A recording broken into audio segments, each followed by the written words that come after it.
Welcome to Pro Webcast News, where we bring you daily industry updates. Today is Tuesday, October 13th, and you're watching the Afternoon Update with Paul Wilson. Today's news is sponsored by Covenant Reliance Producers. We build success stories. For more information, please visit www.crproducers.com. Now for today's headlines.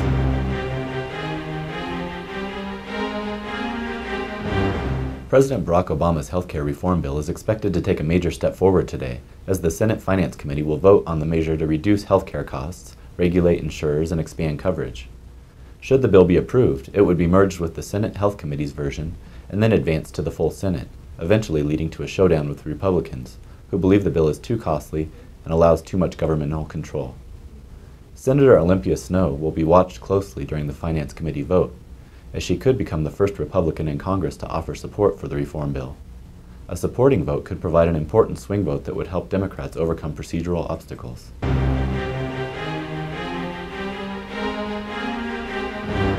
In regulatory news, Bank of America Corp. Has agreed to provide federal authorities with additional information about why it did not disclose more details about Merrill Lynch's performance before purchasing the bank. The agreement, which still awaits court approval, would grant the U.S. Securities and Exchange Commission access to details of the bank's refusal to provide shareholders with information about Merrill's nearly $16 billion losses during the fourth quarter, as well as details about bonuses paid to its employees. Bank of America's board voted last week to waive the privilege protecting those who made decisions about the merger, meaning congressional investigators and New York Attorney General Andrew Cuomo will now be able to access the information.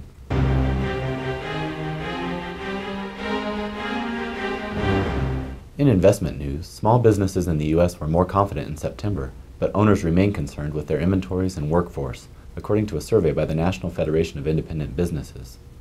The Federation's Small Business Index rose 0.2% to 88.8 for the month, an increase of 7.8 points from the survey's second lowest reading in March. According to Chief Economist William Dunkelberg, quote, "The good news is the index didn't decline. The bad news is that improvements were far less than what we hoped for. The job-generating machine is still in reverse. Sales are not picking up, so survival requires continuous attention to costs, and labor costs loom large," unquote. More small businesses plan to reduce inventory than invest, while more owners plan to reduce workforce than plan to increase employment, the survey found. Meanwhile, just 7% of respondents believe it is a good time to expand. I'm Paul Wilson, and thanks for watching Pro Webcast News. For more in-depth news and features, visit producersweb.com.